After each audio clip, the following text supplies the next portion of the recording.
Hi, I'm Amber. Welcome to the Lone Star Keto podcast. And today I have a special guest with us. Her name is Connie Nightingale. She is a certified personal trainer, a certified nutritionist, and a bodybuilder. And also, we can't neglect that she is a mother too. So she is balancing all these different hats here. So welcome, Connie.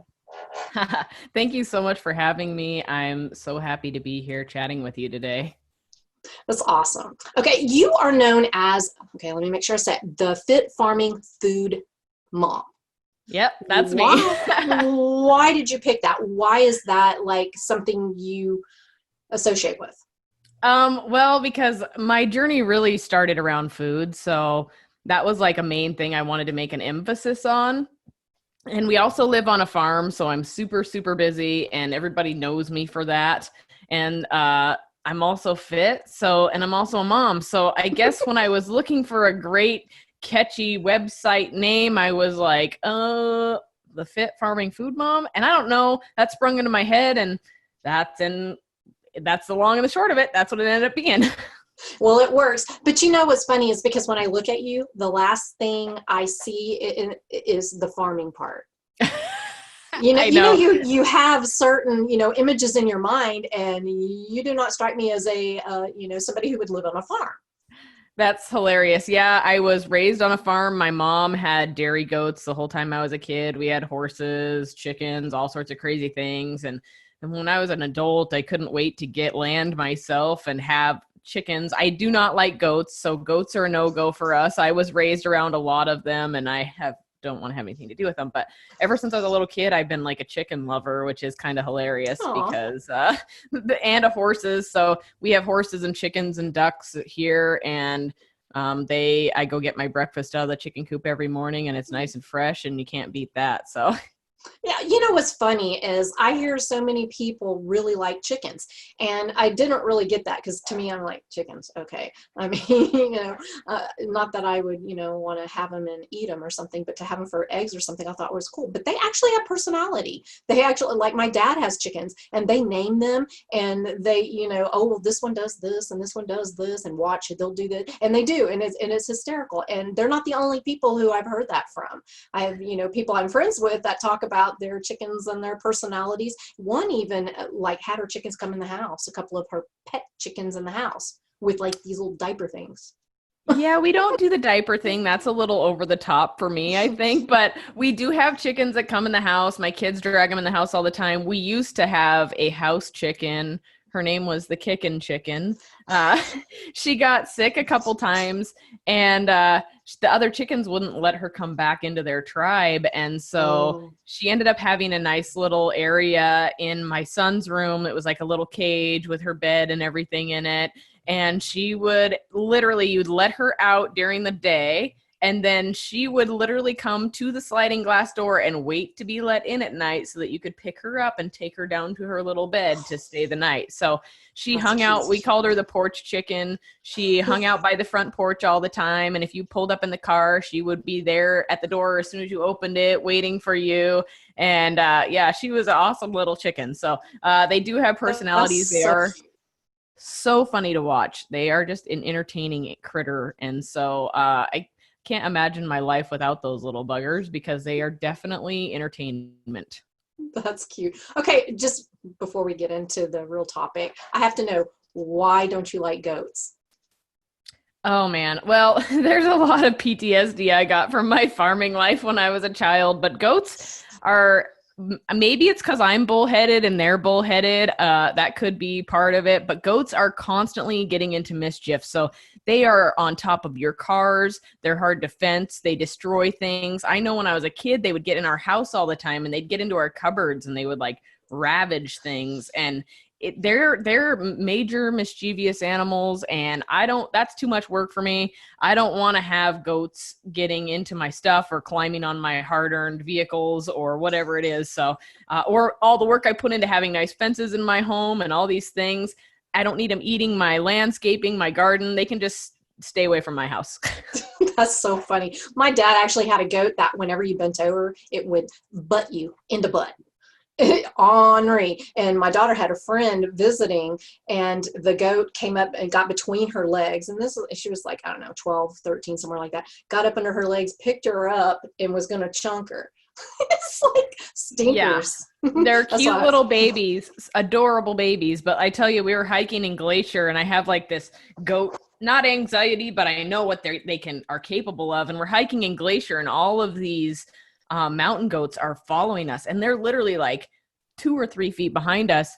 And I was like, is this thing gonna butt me? I'm waiting for it to, with its little sharp horns, just get me right in the booty. And I was like, that thing cannot be trusted. I get it. I understand why, for sure. I've seen it firsthand, man. Okay, so let's get down to business. Can you tell us a little bit about what your journey is like? I'm real interested in like what your health was like why did you feel the need to really get into the health industry? What led you there? I know you have a backstory, and most of us do, who, you know, really get into this promoting because we have a very strong reason. So I want to know what that is.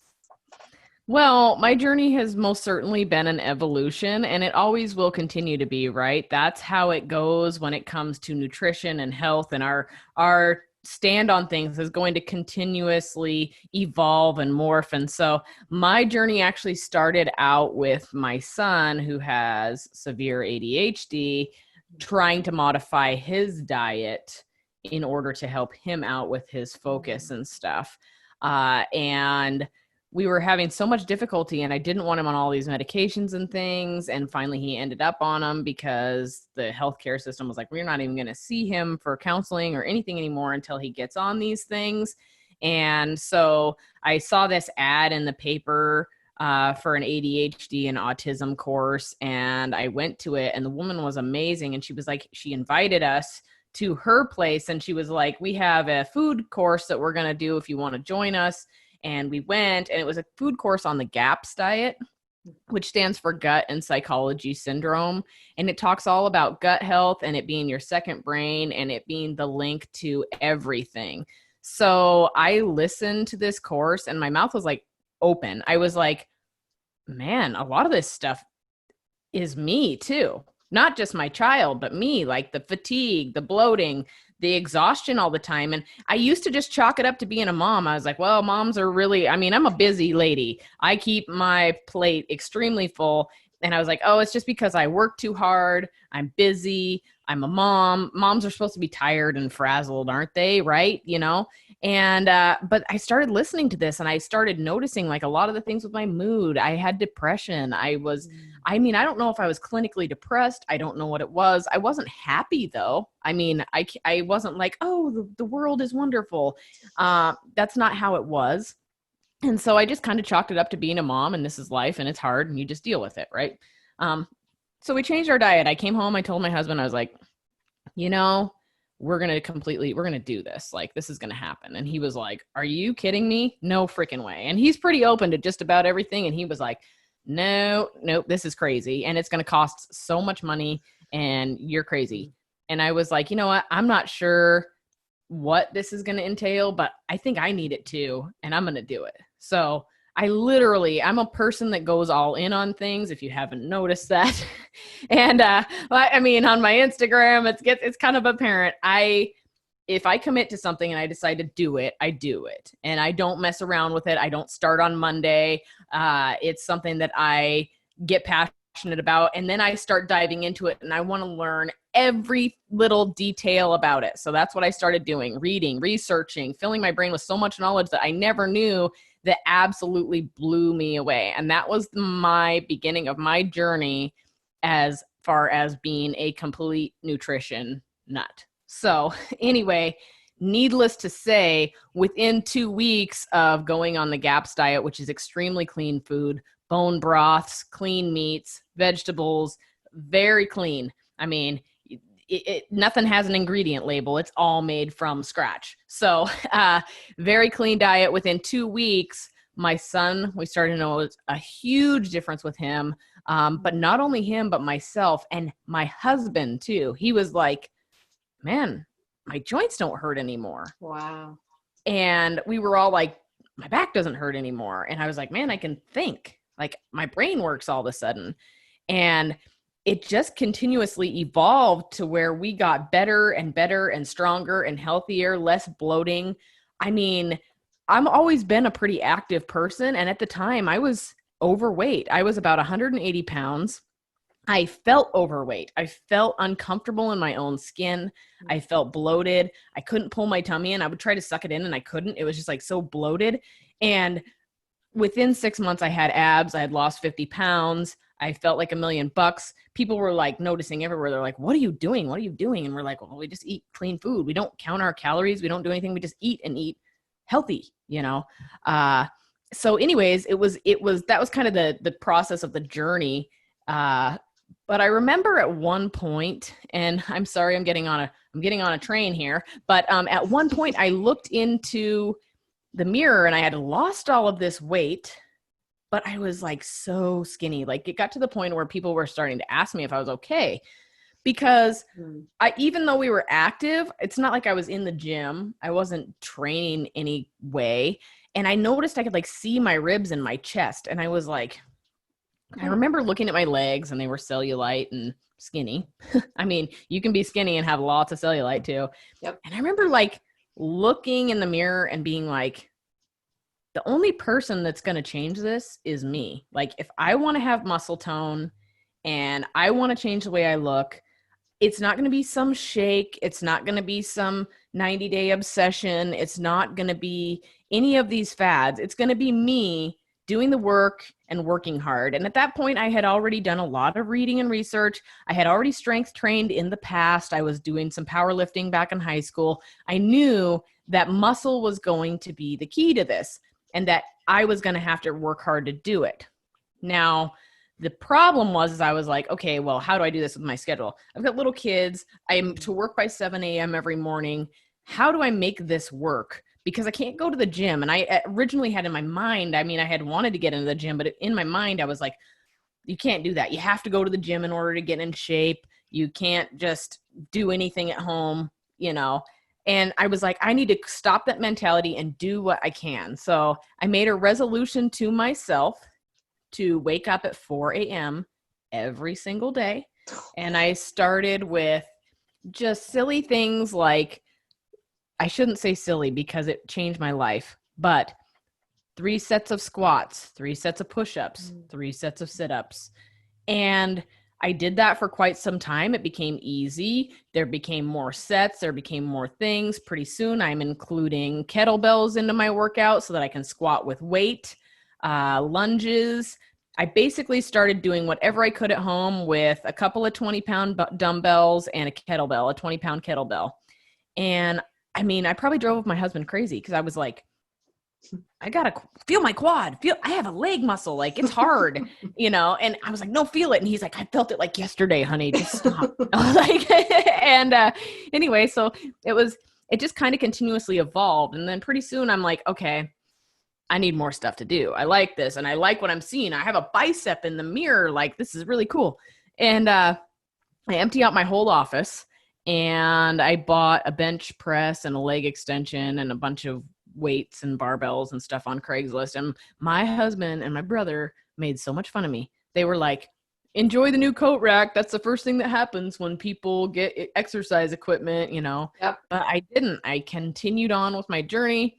I pretty soon had to evolve things into splits. And then the research just got crazy, right? I was like, oh man, I've got so much stuff I can do with this, you know? So then my splits turned into like upper body day, lower body day. Here's this, here's that. And lo and behold, I start getting really jacked. And that's when I start like looking at all this bodybuilding stuff. Cause what my family didn't know is like, I've had this obsession with Arnold Schwarzenegger since I was like a little kid and bodybuilding and kind of secretly looked into this kind of stuff before. So I was like, okay, I think I want to do a bodybuilding show. This is cool. Right.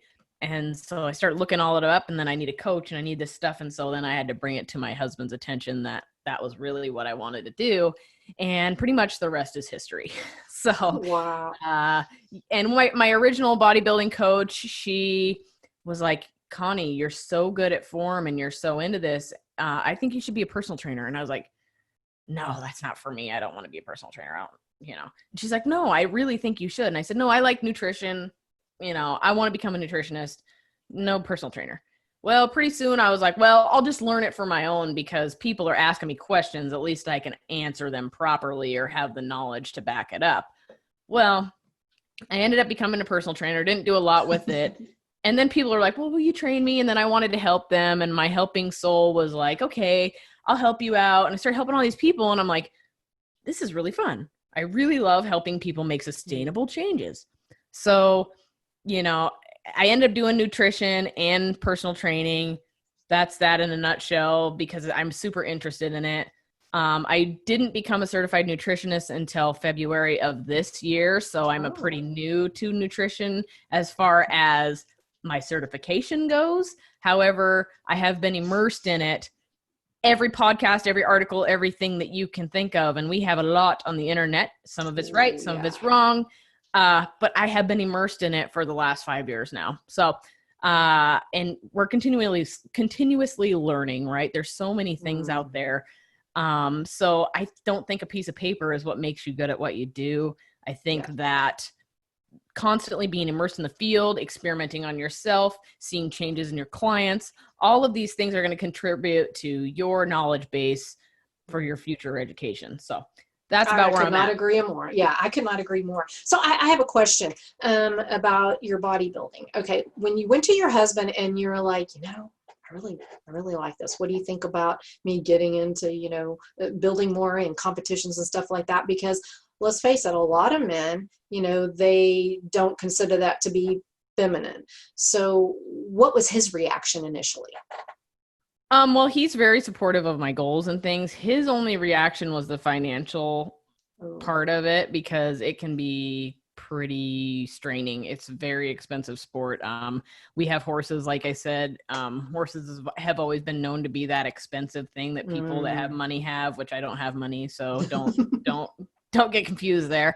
But the bodybuilding thing is extremely expensive. And when I started talking about suits and coaches and how much they charge a week and stage tans and entry fees and, NPC cards, it started getting pretty expensive. And he was like, dollar signs are flashing in front of his eyes, like, oh man, and then, other than that, he was pretty supportive. And his biggest concern was that he knows that I go all in when I do stuff. And he was like, listen, I don't want you to compromise your health for this either. So that was the biggest concern with him. Very interesting. Well, that's good. I'm glad. I also have a very supportive husband. So, he's been through so many different things with me because I'm like you. Once I get into something, it's like, get out the way because I'm going to achieve this goal and it's just going to happen. And I will put 150% effort into it and just know it's going to happen. And so he's very aware of that. Okay. So you were diagnosed with Hashimoto's. Is that correct? That is correct. Yes. Could you kind of talk a little bit about that? Because that seems to just be such a big subject right now. And it just amazes me how many people are now that they know so much more about it are being diagnosed. Absolutely. So the funny thing is back when we were trying to conceive my daughter, she's now 6 years old, I couldn't get pregnant. And I literally just gave up on getting pregnant. I was like, no, this can't happen. Right. Anyway, since then I've always also been diagnosed with PCOS, which you may or may not know. So I'll add that. I didn't know that. There. But to me, I don't think people are stuck with PCOS. I think that is something that can be heavily influenced by diet, stress, sleep, lots of things like that. So basically it's hormonal dysregulation. So, but anyway, back to, I was having all these problems, and this was before we changed our diet, right? I was having all these problems and my heart would race and crazy things would happen. And I was tired all the time, and I would go to the doctor and they were like, are you stressed? And I was like, not really. I mean, the biggest thing I was stressed about at the time was getting pregnant because I wanted to have another kid and I couldn't. So that was kind of a stressful situation. So anyway, I go in, but my hair was falling out like tons. Like my husband was like, you're plugged to the dang drain again, and it was just, that was a problem. So I ended up going to the doctor. They put me on a Holter monitor. My heart was all dysregulated. They said, oh, it was some kind of, I don't even remember what it was now. They put me on beta blockers. They made me feel even worse. My hair's all falling out. They tested my thyroid, but they only tested my TSH. And at the time, I didn't know anything about that. If anybody doesn't know what TSH is, it is your thyroid stimulating hormone. So this hormone is what's there and they think should be stimulating your hormone to work. So they say if it's okay there, then you must have an okay thyroid, right? They didn't manage to check the other stuff. They were like, no, it's fine. She's got enough stimulant going there. No, everything else wasn't working. Anyway, so that was like years before I found out. And during my first bodybuilding show, I literally could not lose weight. And to step on stage, you have to, and I mean, I know I just said I was super skinny, but if there's a big difference between super skinny and single digit body fat, we're talking your skin gets paper thin, every vein shows. It's really crazy stuff. And I couldn't lose that little bit of extra weight on my legs. I've always had larger legs. We tried everything. And I think my coach secretly thought that I was cheating on my diet or something. And my calories just kept going down, because, which I knew was wrong, right? Because here I am a researcher and I was a little scared about that, but she's a professional. So I was trying to follow her advice. So calories are going down, cardio is getting crazy, still can't lose weight. What's going on here? Anyway, I get done with that show and I start to gain weight really rapidly again, which is what happens to me every time I stop working out or dieting. So I was kind of stuck in this like rut. And so I was constantly having to work out aggressively and eat aggressively and all of these things. And so what I didn't know is that the reason when I changed my food, that also helped my Hashimoto's out. So, but the problem is yes, I'm eating the correct food to support my Hashimoto's. However, there's a lot of other things that go into that as far as stress and rest and all these things. And let me tell you, being a bodybuilder is extremely stressful on your body. Not maybe your brain too. I don't know, but extremely hard on your body. Your body is in a very uncomfortable state when you are doing extreme amounts of exercise and dieting. So lo and behold, I go a whole nother season bodybuilding, continue to struggle to lean out for my shows and do 2 more shows and almost killed myself because I had to work so hard to get stage lean. And it got to the point where I was such a zombie. These crazy things were happening. I couldn't feel my face. I couldn't feel my legs. I was so exhausted. I could hardly keep my eyes open, like bad stuff happening. And it's really hard to explain how extreme it was, but it was extreme. And in my head, when you get super stage lean and you're low on body fat, your brain needs fat to function. If you don't have that, your brain doesn't work. And I had checked out. I knew it was wrong, but my coach was like, oh, it's fine. You'll be good. And we'll just reverse and you'll be great. And I checked out. I worked really hard to try to achieve what she told me I could achieve. And in the end, when I got done, I was extremely sick. I started gaining weight really at a rapid pace. And then the other problem is I thought after I gained that weight, I would start getting energy back and feeling a little more alive. Well, it didn't happen. And I was so exhausted and I had this numbness thing going on and I didn't know what to do. So I actually sought out a functional medicine practitioner based on recommendations from other people I know that are competitors, because she was a bodybuilder too. So, because anytime I would go to the medical field, I mean, they did my blood work and stuff after my shows and stuff. They always said I was fine. And I couldn't have been fine. I wasn't fine. I couldn't feel my face. You know, like there's all these things going on. I'm gaining 40 pounds and they're like, oh no, you just need to eat less. And I'm like, listen, you don't even know. I'm a nutritionist. I'm a bodybuilder. I know what's going on here. There's nothing, like something is wrong. So I go to this functional medicine practitioner, and that's when she continued to run all of the correct labs, and she found out that I have Hashimoto's. So I think the average person, their TPO, their thyroid antibodies, is like 35. Mine were in the thousands when they diagnosed me. So bad. Yeah. Yeah. How long did it take from the time that you knew something was not right and you had the initial test done until you were diagnosed? How long of a period was that? Well, I mean, it's kind of hard to, because I mean, originally before I couldn't get pregnant, that I went back in this was 2012, they were testing me for lupus and things like that, but they Okay. said you have nothing. So, I mean, I'd say if you want to get nitty and gritty with that, I'd say that's at least a 7-year time span Wow. Okay. that I consistently got my blood work done. Because that's the other thing about us bodybuilders. If you are a good bodybuilder and you're smart, you get your blood work done often. I was going in every couple of weeks towards the end stages of contest prep to make sure that my liver was okay, my kidneys were okay, everything was okay. And they kept saying I was fine, and I was like, well, I sure don't feel fine. But then here's the other thing: a lot of coaches and the competitors know what it's like. You do get tired when you get stage lean. You don't have fat, but I don't think they understood the extent of the problem. I think they just maybe thought I was being a chicken. I don't know what it was, but it was a bad problem. So anyway, I'd say about 7 years. Dang. Yeah. I hear that often where, they get the typical test and it's like, oh, your thyroid's fine. And then years later, after all this needless suffering, then all of a sudden it's like, oh, you got Hashimoto's. And it's like, oh, thank you. So I've been thinking I'm wacko because you're telling me I'm fine and I'm not. Yeah, I just think that's really sad that, but I think more doctors are kind of opening their eyes a little bit more to that. So hopefully we'll see that change a little more, or we're getting more knowledgeable and we will actually ask for that.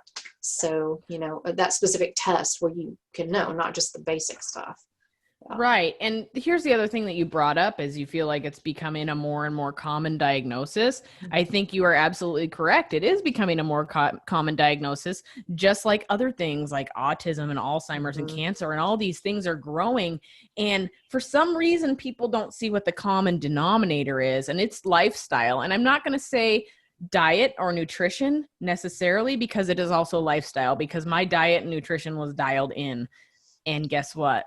My lifestyle was bad, and my lifestyle is what caused my ultimate demise as far as my Hashimoto's pickle goes. It made it even worse. So I think that our lifestyle is poor. People are not moving enough. They're under extreme stress all the time.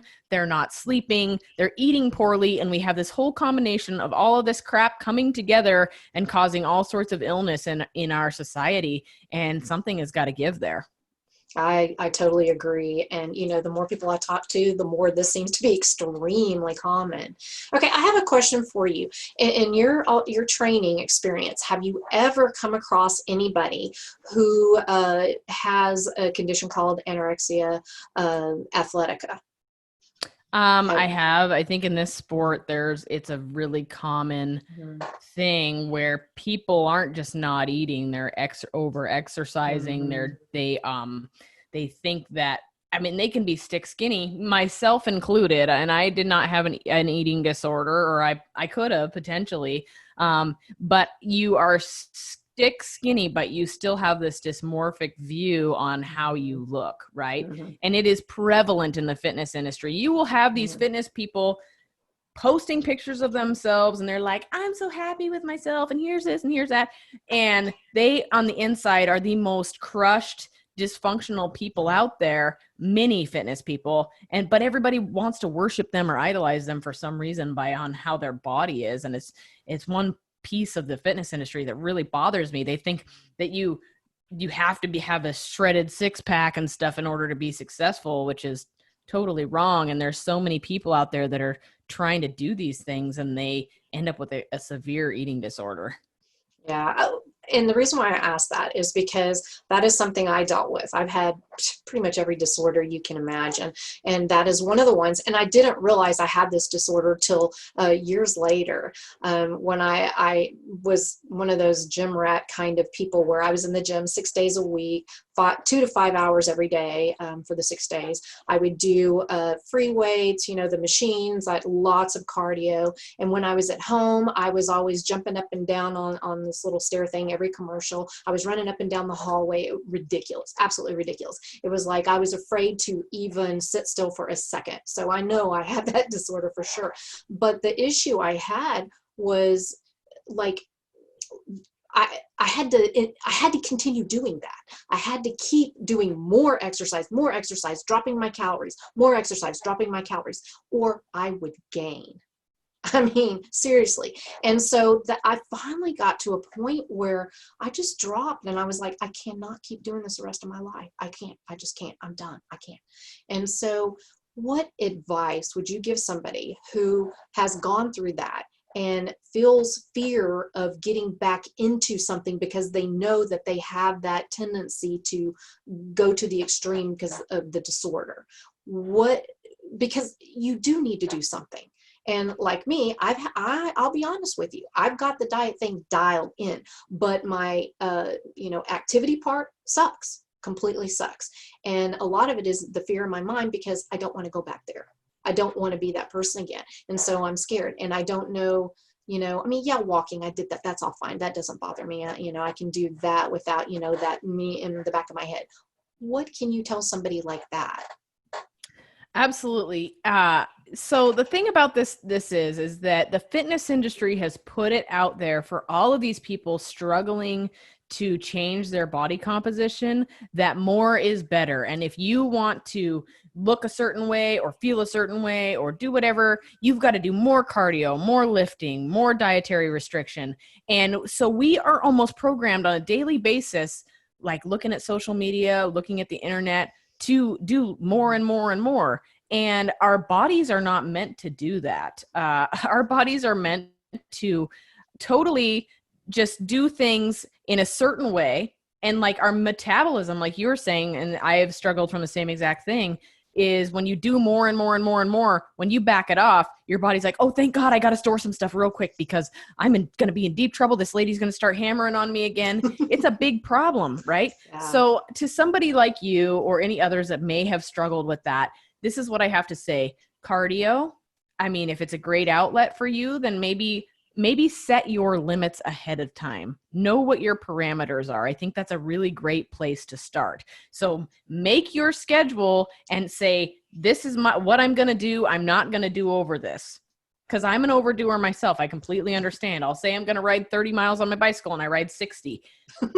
It happens. You need to set your parameters ahead of time. Also, strength training, go into it from a different outlook. You're not trying to change your body. Strength training has so many other benefits, especially for you. We were talking off camera about you're having a hormonal shift in your life, which happens to women as we age. And the thing with that is the more lean mass you have, the more balance in your hormones you're going to have. So at your age, especially, things start to happen. Your hormones change, your bone density changes. I know, fun stuff, right? It's very, very important for you to start strength training. And it's a scary thing for people that struggle from the same thing you struggle from because they're like, I want to get back into this, but I don't want to get crazy with it.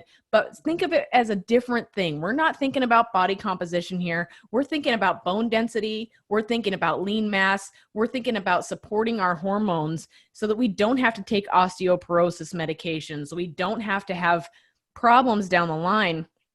I mean, how about sarcopenia? People start to age. They start to lose their muscle mass. They start, along with your muscle mass, you start to lose all sorts of other things. You start to lose your balance. How many elderly people do you know? They start breaking things. They break their hip. That's like a really common one because they've lost their balance and they've lost their way to stabilize their body. So then you add the bone density into there. These are all things that can be greatly helped by maintaining lean mass. And then it also helps your metabolic processes, right? So the more, if you're one of these people that are worried, and I'm not trying to, this could be a bad way to formulate this, but if you are concerned about how much weight you're losing or you want to lose weight, the more lean mass you carry, the more calories your body naturally is going to burn just doing nothing.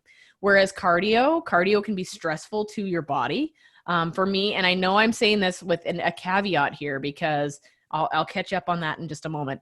Cardio can be a little bit stressful to your body. Your body with cardio, I guess I could put it this way. With cardio, your body wants to make itself as light as possible in order to achieve that goal faster. So you're actually going to start to lose lean mass. And I've sure you've heard the saying skinny fat. A lot of people that get too crazy with intense exercise, they get skinny and they don't have muscle tone either because their body's like, I don't want to have that. That's too much to support. So there is a happy balance there. Walking, hiking, other activities.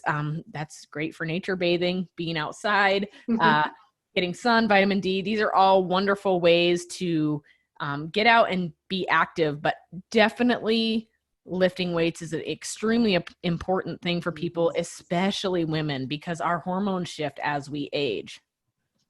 Yeah, I love that. I love how you put a reframe on it, which is the same thing I do in a diet way, but I am not, an exercise, I thought about personal training and I was actually starting to go through the process, but the reality is I really don't want to be a personal trainer. I'm more into the emotional, the psychological, the dietary kind of style, and maybe a holistic approach. I mean, of course, activity. So I never really thought about exercise, weightlifting, whatever, in the sense of just like you stop worrying about the scale, focus on your health.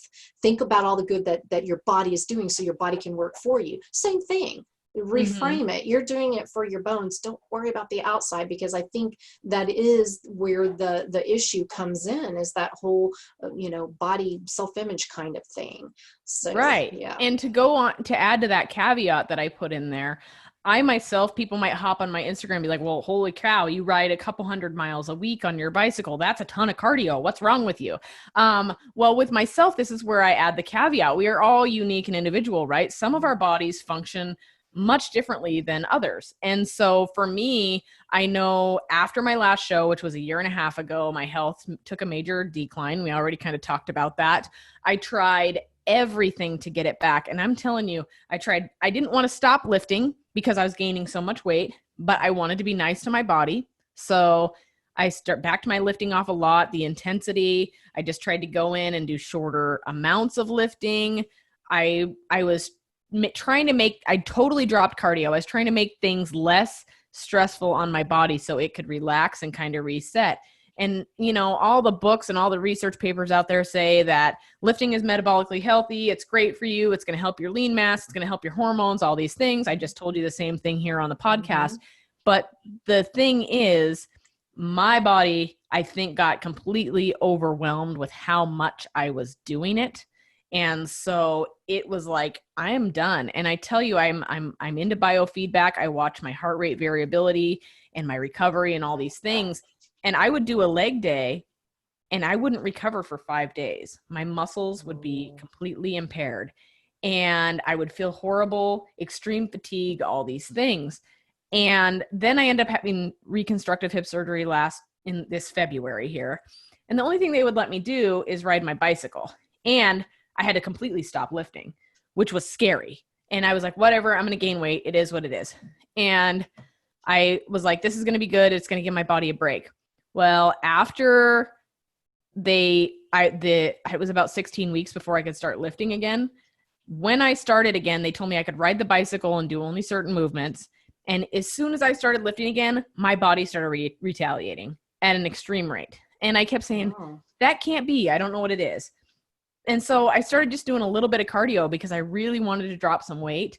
And I was like, I'll just do easy cardio. So the doctors told me the only thing I could do was ride a bicycle. So I got on the bicycle and I would ride 30 minutes a day, a couple times a week. It wasn't every day, but then I noticed I really liked it. So then I kind of backed off my lifting and was just riding a little bit, and my workouts were kind of dysregulated. And in the process of that, I noticed that my body wasn't retaliating when I was getting on the bike. And pretty soon I was really enjoying riding my bike, and I was like, my body just doesn't want to lift. So I was riding 7 to 10 miles a day on my bicycle. And I'm continuing to watch my biofeedback. My heart rate variability got better. It quit going in the toilet when I stopped lifting. And it just continued to get better. Now I ride a minimum of 25 miles a day, probably, unless I need to do a recovery ride. And my body loves it, which I feel like there's a lot of pieces at play with this. It's not just my body. I feel like it's my mental state, switching gears for a little while. I feel like it's being in the outdoors in the morning with the fresh air. I feel like I'm not constantly pushing myself to build this physique that everyone expects me to have.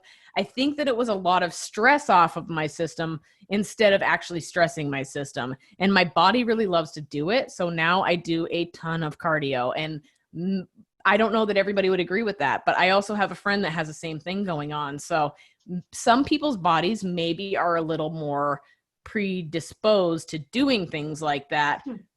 So I think it's all on an individual basis, like you and I talked about. Everybody's individual. For me, that's working. Maybe someday I can go back into training a little bit harder.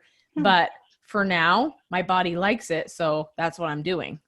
That's so interesting because nowadays, you used to always hear cardio, cardio, cardio, cardio. Well, that's what I happen to love. Like, I mean, I would go from one cardio class to the next, to the next, to the next. I went to 4 different gyms just so I could hit the cardio.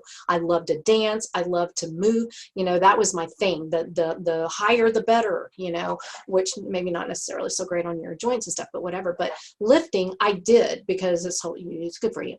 But I hated it. Hated it every second of it, hated it, but I did it. But, you know, for you to say that maybe some people could possibly do really good with cardio, and maybe, you know, I know they still need the weightlifting element to it, but, you know, if you hate it that much, is your body telling you, like, you know, maybe you lean more to one side, not that you don't do the other, but, you know. Well, and I, don't get me wrong, I still lift. I do that for many reasons, right? We already covered a lot of those reasons. I still lift, but I don't go crazy. I don't get crazy with it. I love to do it. I want to go crazy. Trust me.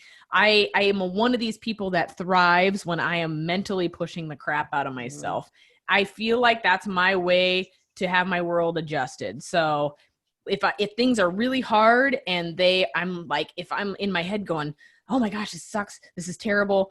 But it's like that mountain, like you're climbing that mountain. You're like, it sucks, it sucks, it sucks, it sucks. You get to the top and you're like, yeah, the view up here is amazing. The view up here is awesome. Look what I just made my body do. I didn't think that I could ever do that. The release with that for me, the reward after the hard work is like, I'm addicted to it. And I have to be very careful with that because it's kind of a slippery slope. So, I mean, but like I said, I think that it's important for people to strength train too, but maybe going all in sometimes isn't the correct way to go about it. Yeah. I really enjoyed like how my body changed, you know, with the gaining more muscle and the looking more fit.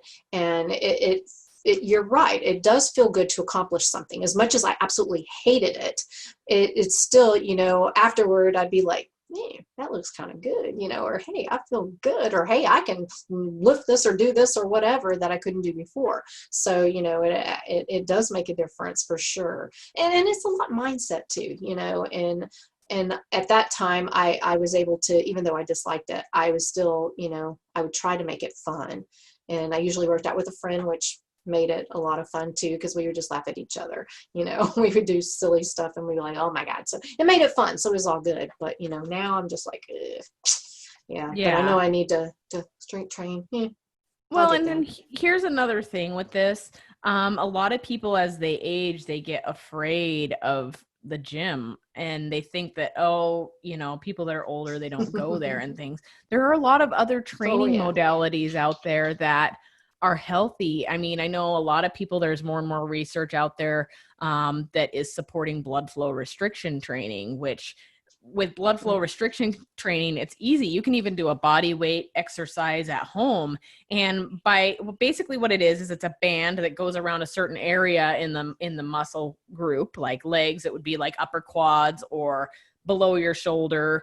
And what happens is it kind of fakes your muscle out, right? Because it traps all that blood and lactic acid in when you're doing this training, and your muscle thinks it's been fatigued, but really you haven't done anything too crazy. You're just doing light weights and kind of getting it pumped up. And when this happens, your body starts to release all these wonderful hormones, like and growth hormone, and which is the fountain of youth, and all of these things. And so they're learning more and more that people, like especially people over 60, I mean, they're using it over in Japan a ton. It's called Katsu in Japan, but they're learning that people that are aging are able to use this modality continue to keep their muscle and their strength and thus improve their health immensely. So there are modalities out there for people in every form of strength training. You just have to find them.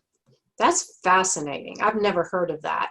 My mom is 74 and she used to go in the gym a lot too, but she ended up with a breast cancer and just one thing after another, and she hasn't been back. And then of course, you know, with all this stuff going on, she's high risk, so she kind of doesn't do that, but that might be something to look in with her. That's fascinating. Absolutely. Blood flow restriction training. They sell straps and stuff and programs. There's so much stuff out there for it. I'm sure if you start Googling it, you can find something that's beneficial for you. That is cool. Okay, well, let's reverse gears a little bit. I want to know, did you ever have a body image issue? I'm not saying necessarily a disorder, but, you know, an extreme dislike about something about your body? Well, yeah, I mean, I guess basically my whole life I've had this, and this is another thing, right, that we could kind of add in here is I have had this thing about my body my whole life, and I don't know what it stemmed from necessarily.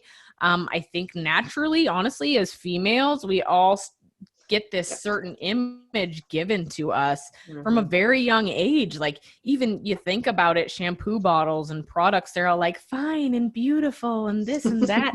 Like, everything is advertised to you as something that you have to have in order to be gorgeous. And I always had this picture in my head of, I don't know what it is. Maybe it was like a Baywatch babe or something like that, of what you should look like, right? Yeah, exactly. That's totally it. And they always had that the one thing that like sticks in my brain is like on their side booty, they had this like perfect, like toned dimple almost. Oh, I know what you're talking about. Yeah. Like where the muscle goes. Yeah. Yeah. And I was like, man, I need to have that. And from a young age, I was like dieting. I swear I can remember being like 13 and going on the Atkins diet when it first came out, and or Slim Fast. I can't believe this. My nutritional, like, this is what I mean about evolving, right? You're doing what you think is right, and then it just continues to change. But I remember after I had my son, I wanted to lose some weight, and I was on the Slim Fast diet. Freaking Slim Fast? Are you kidding me? That's got so much crap in it. You know, Slim Fast and Special K, and I would only eat 1,000 calories a day because that's what everybody recommends to you. Yep. And now I'm like, oh my God, I was batshit crazy. I know. I totally screwed up my metabolism. Totally wrecked my metabolism with that. But yeah, so I have had a body image thing my whole life. For me, it has been my legs. My legs are huge. I have huge muscular legs. I've been active my whole life. Rodeo, dirt bikes, you name it, farming. Like, I have huge muscular legs and a big, huge butt. And at the time, booties weren't in. They're in now. People are like, sweet, you got a nice booty. No, then it was like they wanted you to be tiny. Like, you needed to be a size 0 or whatever it is. And so in high school, I started lifting weights, and I thought, this will make me tone and look like that Baywatch babe, right? No, my legs got bigger and bigger and bigger. And I mean, I had stretch marks on the insides of my thighs, and I was like, this is ridiculous. And like, I should be losing weight. What's going on? I didn't realize there were other pieces to this, and that this is how I'm built. Genetically, I am gifted in the leg department as far as size goes. You know, the other thing is I have a lot of cellulite, a lot. And I thought if I got fit that I would get rid of it, but it's just something that runs in my family. And I thought that if I got totally skinny and bodybuilding ripped, I would get rid of it. No, when I'm like single digit body fat, I still have a ton of cellulite. And listeners, buckle up for this one, because this is going to be a shocker for you. But when I was prepping for bodybuilding shows, I would be single digit body fat. And you think I would be this shredded beast and not have an ounce of cellulite? No, I had a ton of it. You know what I had to do to get rid of it? Not drink water for several days. Whoa. Who can maintain that? That's not real. That's completely fake. You know, that's dangerous. I'm lucky I didn't have a freaking heart attack. I mean, my coach had me sweating like double layer cardio drenched sweat to get the subcutaneous water out so that I wouldn't have cellulite on show day. So yeah, it's a natural thing for us to have. Some of us have more than others. No diet, no shake, no fad, no nothing is going to get rid of it. Not even overtraining and being a bodybuilding athlete. So I'm sorry, ladies, if you have it, embrace it, because it's just you. And that, you know, who is this perfect woman that we all have our eyes set on? It certainly isn't me, and it isn't most of the women I know around me. And if there is one woman out there that's like that, congratulations. Yeah, I mean, you're she a probably unicorn. has things she dislikes about her body as well. And I didn't realize all of this. It took this bodybuilding journey to realize that no amount of weight loss or training or whatever you do is going to make you happy. And I didn't realize that until I traveled the road. And then coming out of it, it was totally crazy. I was cleaning my clothes out and going through everything, and I picked up the tiniest pair of shorts. I mean, they were like a size 0. They were so little. I was like, I can't even fit one leg into these things now. I mean, they were so little. And I picked them up and I looked at them. And the first thought that came to my head was, I thought that if I fit in these things, I would be happy. And I wasn't. When I fit in those things, I nitpicked myself to death. I have cellulite. Can't see my hamstring tie-ins. This isn't big enough. That's not right.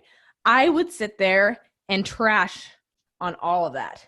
So one thing to remember, ladies out there, or gentlemen, we all have our flaws, but if you're not happy with who you are now, no amount of weight loss or fitness or anything is going to make you happy. You have to be happy with what you have first. Yes. For me, I have skinny legs and no arse at all. So that's what I suffer from. And I was blessed overabundantly with these, which does not thrill me.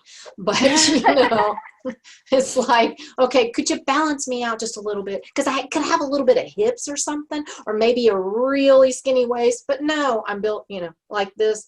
Well, actually like that. But, it's like, it sucks. But and the thing about that is we all have that spot, right? I mean, I see clients constantly and they're like, I want to fix this. I want to fix that. Or we may look at another female out there, because let's be honest, ladies, we check out everybody. We do. We're in the store and we're like, oh yeah, she's got, I wish and I bet you she's checking somebody else out going, oh, I wish I had this. And you might say, oh, well, you wouldn't know because you are automatically genetically gifted, which is horseshit, because that person that wouldn't know probably has some extreme insecurity that they are working with and that they don't like about themselves. Like, nothing is perfect. Everybody struggles. It doesn't matter what size, shape, color they are. We all have something that we want to improve, or that we think that perfect woman out there has. Yeah, that's 100% correct. And the more people I talk to, the more that is becoming so clear to me. And, I still fall in that trap too. I'll admit it. I'm way better than I used to be. But yeah, I will look at somebody and go, God, I wish I had her butt, or, oh God. But, it is what it is. And me too. And it happens. And I mean, one thing I did notice this morning though, and I know this is totally crazy, is I used to hashtag things with bodybuilding things and things like that on my Instagram. And so then when you go into other feeds or whatever, that's all that shows up, right? Is you're inundated with fitness competitors and this and that and yada, yada. So you introduced me as a bodybuilder, which I originally thought I was going to step on stage again. No, I'm staying in the business. I'm working in the business. I don't know that I will ever be a competitor again. I have switched to cycling. I plan on making it competitive. I have a race in another 4 weeks. So I'm working that angle pretty hard. And here's one thing I noticed. Within 2 or 3 cycling hashtags, all of a sudden my whole newsfeed and my Instagram changed. No longer was I seeing all these shredded women and abs and all this shit that make me feel, sorry, I just said shit. All this stuff that made me feel uncomfortable about myself, or say, I wish I had that, right? All of a sudden my ads all switched to ads and news feed and everything, you name it. It's crazy. They have some crazy stuff going on out science. You get that stuff going, but pictures of people on bicycles in scenery and pictures of bicycle style. And no longer did I see all of these pictures of these physiques coming up in front of me. And so this morning I noticed it, and I don't know why it took me so long to notice, but I'm scrolling through my phone and I'm like, you know what? I don't feel like as shitty about myself because I'm not looking at this stuff anymore. I'm looking at totally something different. And I was like, in my brain, I've not been like, oh man, I wish I had her quads, or I wish I had her abs, or I wish I had her boobs, or I wish I had her face. I'm not doing that anymore because it's not there in front of me on that screen that I soak myself with every day. So that's another thing to definitely evaluate as far as your life goes and what your physique goals are or your health goals are. What are you looking at every day? How is it affecting your brain in ways that you don't even know? Yeah, that's fascinating. And you are absolutely 100% correct on that. And I luckily in my feed, it's more about health, you know, and I've actually got away from showing my before after pictures because it seems like when clients come to me, they're like, I want to lose weight. And I'm like, oh, can we back it up a little bit? How about we get you healthy first? How about we figure out a way to, you know, refocus and just let your body work for you so it makes everything easier down the road? How about we start there instead of just making it this temporary goal? Because, okay, I can tell you how to lose weight. I've lost weight 100 dang times in my life. It ain't hard. I can do it. But I couldn't keep it off. And it was miserable and it sucked and it was temporary. So, you know, I think it's so important to, you know, reframe your mind and rethink of things differently and stop, you know, trying to be this ideal person that you're never going to be. And even if you did reach it, there's a reason why you felt the need to do that. And you obviously haven't dealt with that. So you're still not going to be happy, just like you said. There's, you know, so you can't expect that to make you happy. And when I lost all my weight, did that fix all my other problems? I lost, you know, 80 to 100 pounds 3 times. Or 4 times, actually. The 4th time was a good one. But you know, so that's not hard. I can do it. But, you know, that I wasn't thinking of it right. And yeah. Yeah, absolutely. And you know, it's an interesting thing. I'm pretty sure I lost a client the other day. She scheduled a consultation with me, and I told her, I said, this is not going to be some 8-week transformation here. I said, my concern is you've been through the gamut with all of these coaches and crazy calories and crazy this and crazy that. I said, listen, this is going to be a journey. We're not going to be, I said, you're not going to have some incredible weight loss at first. I want to see you get healthy. That's my main concern. And I would be doing a disservice to you to make the scale change, but then affect your weight long-term, or your health, long-term. So I said, this is not going to be an instant fix. And I never heard back. But, you know, she'll go through another fad diet. I hope not. I mean, I hope the best for her, but I feel like she's going to find a coach that's going to be like, yeah, I'm going to have you shredded in 16 weeks. You're going to be stepping on stage. Here's this, here's that. And she's going to be in such a worse off way because, you know, all sorts of things come along with that. Binge eating, body dysmorphia, so many crazy things that could have been completely avoided if done properly. And exactly. It takes more time and it takes work and it takes patience, but have to look at this as a journey. It's not an overnight fix. Yes. And there's not an ending point anyway. It's not temporary. It's ever evolving. I mean, you always are going to be working on it. So just chill, relax, enjoy the journey. Focus on the good things that are happening to your body. And, you know, okay, we are out of time. There's a couple of things I didn't hit on, but that's okay, that I wanted to ask you.